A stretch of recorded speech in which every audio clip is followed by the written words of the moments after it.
Dear students, Italy में पुनर्जागरण, इस विषय को हमने पहले भी पढ़ा है। आज हम रिवीजन कर रहे हैं।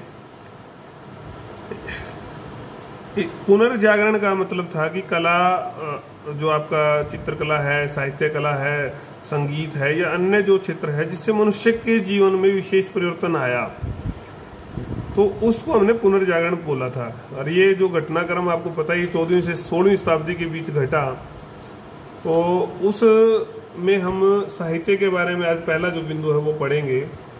साहित्य में क्या था कि पहले जो यूरोप में लैटिन और यूनानी भाषाओं का दबदबा था, लेकिन 14वीं से 16वीं शताब्दी में जब कई राष्ट्र राज्य बने तो उन्होंने अपनी भाषाओं को महत्व दिया। चाहे वो आपके जर्मन थे, फ्रेंच थे, अंग्रेजी भाषा थी, स्पेनिश थी, तो उन लोगों के जो साहित्यकार थे, लेखक थे, विचारक थे, उन्होंने अब विषय वस्तु को भी बदला।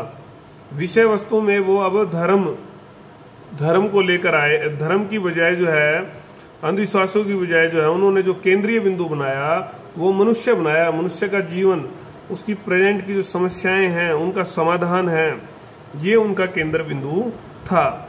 अंधविश्वासों को कैसे दूर किया जा सकता है, कैसे इतिहास, दर्शन, गणित, चिकित्सा क्षेत्र के माध्यम से, रचनाओं के माध्यम से जो है समाज का जो जीवन में गुणवत्ता पूर्वक परिवर्तन लाया जा सकता है, ऐसा इस काल में चला।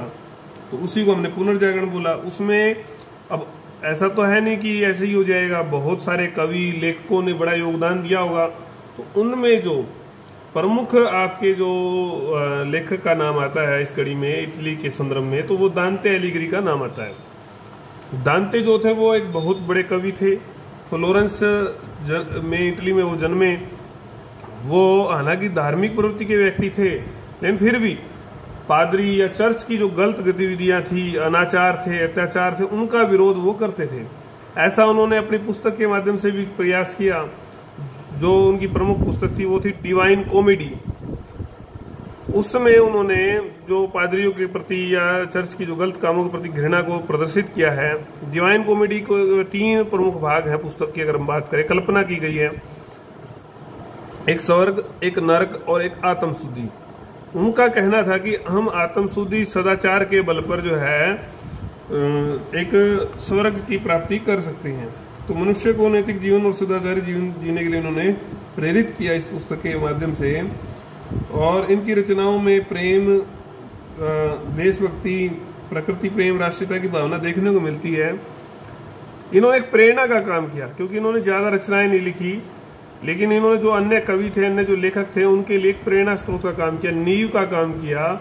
उस नींव के कारण से ही फिर आगे हम बढ़ पाए। ये वीडियो हम बना चुके हैं, जो ये आप लिखा हुआ देख रहे हैं, लेकिन उसमें किसी कारण से आवाज नहीं आ पाई थी। तो वो वीडियो भी अगर आप देखना चाहें कि कैसे कैसे बढ़ाया है या मैच करना चाहें आवाज के साथ, तो आप देख सकते हैं। अब दूसरे जो विद्वान का नाम आता है, उनका नाम था फ्रांसिस्को पेट्रार्क। पेट्रार्क भी बहुत बड़े विद्वान थे। उन्होंने अपना अधिकतर समय लैटिन भाषा के ग्रंथों में बिताया। इतालवी भाषा के अनेक ग्रंथों की रचना की। कई यूरोपीय देशों की जो है उन्होंने यात्रा की, भेंट की अन्य अन्य विद्वानों से। वहां पर मिलान, रोम, वेनिस में भ्रमण किया, वहां रहे, वहां साहित्य रचना की। और रचना का इनका विषय भी जो है मानव प्रेम और प्रकृति प्रेम ही था। इन्होंने मनुष्य को सबसे सुंदर बताया, सबसे सुंदर प्राणी बताया इस दुनिया का, और इटली को सबसे दुनिया का सुंदर देश बताया इन्होंने। तो रेनान ने तो इनको जो है कहा कि सबसे जो है प्रथम जो है आधुनिक मनुष्य थे, ऐसा इनके बारे में लिखा। इन सब कारणों से, मानवतावाद के बारे में बहुत ज्यादा लिखने के कारण से, व्यक्तिवाद का प्रचार करने के कारण से, पेरिस विश्वविद्यालय और रोम वासियों ने कई बार उनको सम्मानित भी किया। और इसके कारण से उनको मानवतावाद का जनक जो है, या पुनर्जागरण का जो पिता है, वो भी कहा जाता है। जो जियोवानी बोकासियो थे, आपके जियोवानी बोकासियो, उन्होंने वो गद्य के विशेष रूप से जो है जाने जाते हैं लेखक। गद्य के पिता भी उनको कहा गया। डेकामेरॉन नाम की इन्होंने पुस्तक लिखी। जीनियोलॉजी ऑफ द गॉड्स भी इन्होंने लिखी। डेकामेरॉन की खास बात क्या थी? 100 कहानियों का संग्रह थी, और इनका विषय जो था वो इटली का जो नैतिक पतन हो रहा था, इटली के उस पतन को बारे में बताकर लोगों को जागरूक करना था कि हम जो है सुधार करें। बोकासियो ने प्रेम को भी अपना जो है मुख्य विषय बनाया कुछ पुस्तकों में, और जो डेकामेरॉन से प्रेरणा लेकर ही जो है जोफ्री चौसर ने कैंटरबरी टेल्स नाम की जो है पुस्तक लिखी थी। ऐसे प्रेरणादायी साहित्यकार इटली में रहे जिन्होंने पुनर्जागरण को बढ़ावा दिया। अब हम बात कर रहे हैं मैकियावेली की। मैकियावेली जो थे वो इटली के प्रसिद्ध जो लेखक थे, विचारक थे, उनमें से एक थे। ये भी फ्लोरेंस में इनका जन्म हुआ। इन्होंने कई वर्षों तक सेक्रेटरी के तौर पर नौकरी की। यूनानी और लातीनी, जो मैंने पहले भी कहा है कि उस समय की जो मुख्य भाषाएं थी वो यही थी, यूनानी और लैटिन, तो उनका इन्होंने अध्ययन किया, यूनानी और लैटिन। ये भी मानवतावादी विचारक थे। 1469 में इनका जन्म हुआ। चर्च की बुराइयां, हम पहले भी पढ़ चुके हैं कि चर्च केंद्र में थी, धर्म केंद्र में था, इनकी बुराइयों को ही उजागर करना इनका मुख्य ध्येय था, तो ये इन्होंने भी किया। पुनर्जागरण का वास्तविक प्रतिनिधि भी इसलिए इनको कहा जाता है कि इन्होंने एक पुस्तक लिखी थी द प्रिंस। उसमें द प्रिंस में इन्होंने धर्म को राजनीति से अलग कर दिया। राज्यों के लिए, शासकों के लिए नियम बनाए कि इस अनुसार जो है चलना चाहिए, इस अनुसार शासन करना चाहिए। इन नियमों पर चलकर ही कई राष्ट्रीय राज्य स्थापित हुए। ऐसा ये महान जो है लेखक था। इसके अलावा कोलुसियो सुलुलाती, बोइराइदो और एंग्लो पोलिजियानो ने भी जो है, पोलिजियानो इत्यादि जो है लेखकों ने, विचारकों ने, साहित्यकारों ने बड़ा योगदान जो है पुनर्जागरण में दिया। अब हम बात करेंगे कला क्षेत्र की। कला में ऐसा क्या हुआ कि पुनर्जागरण का उत्थान हुआ। इसमें भी वही, इससे पहले वही धर्म का प्रभाव था, मौलिकता का अभाव था, लेकिन अब मौलिकता आई, सौंदर्य आया, यथार्थवाद आया, मानवतावाद आया इन रचनाओं में भी। तो उस समय कला में हम सबसे पहले बात करेंगे चित्रकला की। जोतो जो थे, जोतो भी कई जगह लिखा होगा इनको, ये प्रथम जो है चित्रकार थे फ्लोरेंस के, प्रकृतिवादी थे, यथार्थवादी थे। इनने जो है पक्के रंगों का जो है विशेष रूप से प्रयोग हुआ है इनके समय में, और पार्थिव शरीर को जो है बड़ी बारीकी से, मानव के जो गुण थे उनको बड़ी बारीकी से, भावनाओं को इनके चित्रों में प्रदर्शित किया गया है। धर्मनिरपेक्षता थी इनके चित्रों में। अब जो विशेष रूप से चर्च के इर्द गिर्द जो चित्र बनते थे धर्म के इर्द गिर्द, उनकी बजाय जो है मनुष्य जीवन से संबंधित जो है चित्र, मनुष्य का जीवन केंद्र में आया, तो मनुष्य जीवन पर जो चित्र बनने लगे।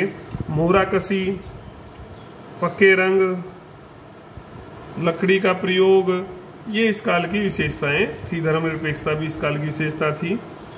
लियोनार्दो दा विंची, तो दा विंची है, आप इसके बारे में एक वेब सीरीज भी है, अगर वो देखना चाहें तो बहुत अच्छी है। बड़े मल्टी डायमेंशनल व्यक्ति थे, मल्टी स्किल, मल्टी डायमेंशनल, कई चीजें इनको आती थी। चित्रकला, वैज्ञानिक भी थे, संगीत भी थे, नक्शा नवीस भी थे। तो चित्रकारी की अगर हम बात करें तो इन्होंने मोनालिसा नाम की सबसे बड़ी जो पेंटिंग बनाई इनकी आज तक, जो जिसके बारे में रहस्यमयी है, कोई आज भी लोग अंदाजा लगा रहे हैं। वैसे तो एक साधारण स्त्री की, लेकिन उसकी जो आकर्षण, जो मुस्कान है, वो रहस्यमयी मुस्कान है, उसके बारे में आज तक विद्वान, साहित्यकार, इतिहासकार अलग अलग जो है मतलब अंदाजे ही लगा रहे हैं, निष्कर्ष पर कोई नहीं पहुंचा है। इन्होंने मिलान में कई भवन बनाए, बंदूक का डिजाइन बनाया, हवाई जहाज का डिजाइन बनाया, रक्त संचार के बारे में सिद्धांत दिया, कई कार्य इन्होंने किए। और अंतिम जो समय इनका जो बीता था, वो सम्राट जो फ्रांसिस थे फ्रांस के, उनके दरबार में चित्र बनाते हुए इन्होंने अपना जीवन व्यतीत किया। इसके अलावा भी इन्होंने दी लास्ट सपर जो एक चित्र बनाया, उसमें दिखाया है कि लास्ट सपर, आखिरी भोजन था ये, ईसा मसीह जो है मृत्यु के करीब हैं और वो बड़े संतुष्ट होकर अपना भोजन कर रहे हैं, जबकि उनके अनुयायी बेचैन है। दी वर्जिन ऑफ द रॉक्स में इन्होंने रक्त संचार के बारे में दिखाया है, ये भी इनका एक महत्वपूर्ण चित्र माना जाता है। मूर्तिकार विज्ञान, कई इटली में कई जो है इन्होंने नगरों का, दुर्गों का निर्माण भी करवाया। मतलब केवल और चित्रकार नहीं थे, मैंने आपको पहले बताया कि बहुमुखी प्रतिभा के धनी थे। माइकल एंजेलो, अब हम दूसरे व्यक्ति की बात करेंगे तो वो थे माइकल एंजेलो। एंजेलो जो थे वो चित्रकार, इंजीनियर, शिल्पकार, वास्तुकार, कवि, वही बहुमुखी प्रतिभा के धनी, कई कई विधाएं ये लोग जानते थे, सीखते थे। और आपको एक विधा कह दिया जाए, आप उसके ऊपर भी काम नहीं करते हैं, आप अपना काम ही नहीं करते, नई चीज तो क्या सीखेंगे। चलो कोई बात नहीं।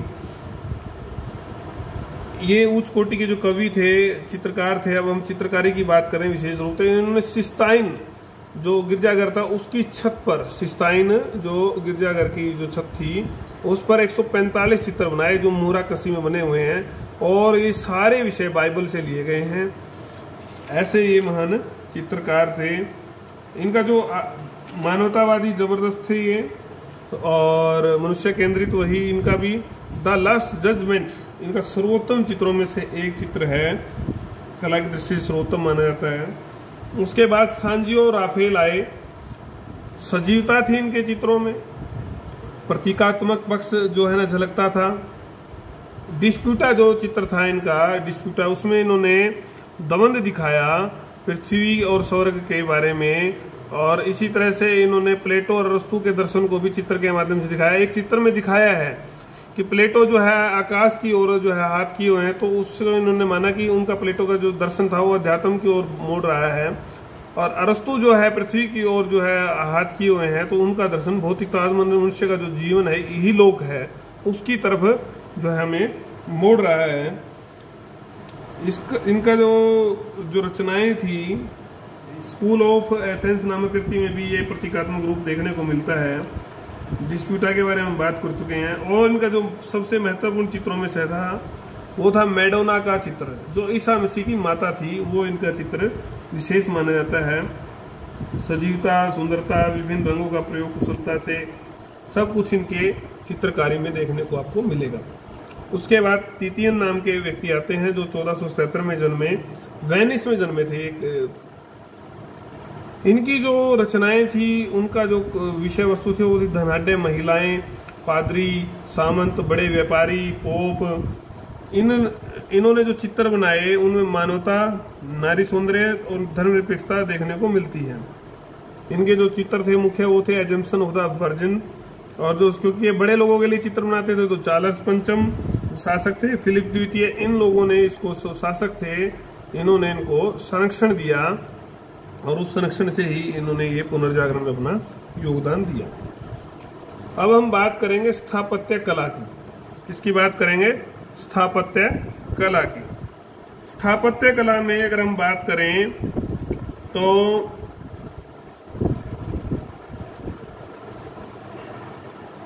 पहले जो स्थापत्य कला थी उत्तरी यूरोप में विशेषकर, वो गोथिक शैली थी। कैसी शैली थी? गोथिक। अब जो शैली आई वो आई रोमांसिक। देखो हर चीज में परिवर्तन हुआ, 14वीं से 16वीं शताब्दी, तो इसमें भी परिवर्तन होना था। यहाँ भी गहन अध्ययन किया गया, ध्यान दिया गया, अवशेष जो थे उनका अध्ययन करके विशेष नई एक बैलेंस जो संतुलित शैली थी उसका जन्म दिया गया। फ्लोरेंस निवासी ब्रूने शैली जो थे, उन्होंने प्राचीन भवनों की अनेक शैलियों को अपने भवनों में अपनाया, और उनमें अनुपात और स्तंभों का जो है विशेष ध्यान रखा गया। फ्लोरेंस का जो कैथेड्रल था, फ्लोरेंस का जो धर्मपीठ था, चर्च था आपका, वो इस समय का महत्वपूर्ण इमारत है। अब क्या हुआ, ऊंचे गोथिकों की जगह क्या बनने लगी? सीधी समतल रेखा जो मंदिरों में, प्राचीन यूनानी मंदिरों में देखी जाती थी, अथवा रोमन गुम्बद के रमणीय घुमावदार, जो रोमन गुम्बद होते थे, रमणीय घुमावदार जो वक्र थे, उनका निर्माण किया जाने लगा। वृत्ताकार मेहराब बनने लगे। रोम का जो, अगर हम और बड़ी इमारतों की बात करें तो उनमें रोम का सेंट पीटर चर्च जो है, इस आधार पर बनाए गई इमारतों में सबसे प्रमुख आता है सेंट पीटर चर्च। इसको बनाने में देखो कई लोग लगे थे, कोई एक व्यक्ति नहीं था। ब्राम्ते, राफेल, एंजेलो, प्लाडियो, ये लोग लगे। इन लोगों ने मिलकर इस जो पीटर, रोम का सेंट पीटर जो आपका चर्च था उसको बनाया। और प्लाडियो ने एक पुस्तक लिखी, बुक्स ऑफ आर्किटेक्चर, और कई पुस्तकों का इन्होंने अनुवाद भी किया। ऐसे महान जो स्थापत्य कला में इन कई विद्वानों का योगदान रहा। अब हम मूर्ति कला की बात करेंगे। मूर्ति कला में ऐसा क्या परिवर्तन आया? पहले वही अन्य चीजों की तरह सारे जो विषय थे मूर्ति कला के, वो धर्म केंद्रित विषय थे, लेकिन अब धर्म के विषय भी थे, चर्च के विषय भी थे, और धर्मनिरपेक्ष मतलब मनुष्य के विषय भी थे। दोनों तरह के जो है मूर्तियां बनने लगी और कला जो है धीरे धीरे स्वतंत्र होने लगी। इस काल में जो सबसे प्रसिद्ध मूर्ति है डोनातेलो की, वो है डेविड की। डोनातेलो ने डेविड की जो मूर्ति बनाई वो नंगन है। वो उनमें डेविड को दिखाया गया कि कैसे वो कत्ल करने के बाद, अपनी विजय के बाद, गोलियाथ नाम के जो शरीर पर खड़े हैं। जब उनको दिखाया गया तो उनकी शरीर रचना को दिखाया गया, जो कि एक मूर्तिकारों के लिए प्रेरणा का स्रोत बनी। उसके बाद की अगर हम बात करते हैं तो डोनातेलो ने कंदो, तीरे और गट्टा मिलाता नामक कांसे की मूर्तियां भी बनाई। माइकल एंजेलो, जो अभी हमने चित्रकार में भी जिनको पढ़ा, माइकल एंजेलो ने दा पीटा नामक जो है मूर्ति बनाई थी। इसमें मृतक ईसा मसीह के शरीर और बाईं जो भुजा है उसको लंबा दिखाया गया काफी। कुल मिलाकर जो इस काल की जो मूर्तियां थी उनका जो विषय था वो मकबरों को सजाने, जो इनके दबा के रखते थे, जो भी संत होते थे उनके ऊपर ये लगाई जाती थी। इनमें बाउंड स्लैब, मोसेस जो मूर्तियां हैं ये प्रसिद्ध मूर्तियां हैं। इनमें दुख और निराशा के भाव ही विशेष रूप से प्रकट होते हैं। फ्लोरेंस के मेडिची परिवार की कब्र पर भी अनेक मूर्तियां बनाई गई, क्योंकि मेडिची परिवार बहुत सारे विद्वानों को, चित्रकारों को, साहित्यकारों को संरक्षण देता था। डॉन और सनसेट की मूर्तियां का भी विशेष जिक्र आता है। अगर आप इनके बारे में पढ़ना चाहें तो इनके बारे में भी पढ़ सकते हैं। ये भी वही प्रतीकात्मक मूर्तियां थी। जो सनसेट के बारे में अगर बात करें, शक्तिशाली मानव की मूर्तियां हैं जो बहुत सारी विपत्तियों से घिरा हुआ है। उसमें दिखाया गया है कि फ्लोरेंस का जो गणतंत्र है वो भी बहुत सारी विपत्तियों से घिरा हुआ था उस समय, और उसका प्रतीकात्मक। फिर उसके बाद लोरेंजो गिबर्ती आते हैं। इन्होंने फ्लोरेंस के जो बपतिस्मा कक्ष थे उसके जो उत्तरी एवं पूर्वी कांसे के दरवाजे पर सुंदर मूर्तियां बनाई। उत्तरी दरवाजे की अगर हम बात करें तो उस पर जो मूर्ति बनाई थी the sacrifices of the ice है, और पूर्वी दरवाजे पर गेट्स ऑफ पैराडाइज मूर्ति इन्होंने बनाई। ल्यूका डेला रेबिया भी जो है इटली के प्रसिद्ध चित्रकार थे। इन्होंने एक स्कूल की स्थापना की। इस प्रकार से भी जो है काफ़ी मूर्तिकला में एक विकास की नया अध्याय जो है वो जुड़ा। अब हम अगला जो हमारा लेक्चर है वो इसी का पार्ट रहेगा, खगोल शास्त्र, भौतिक विज्ञान और चिकित्सा शास्त्र। इसमें हम करेंगे, जो कि विज्ञान जो मुख्य हेडिंग है उसके अंदर आएगा।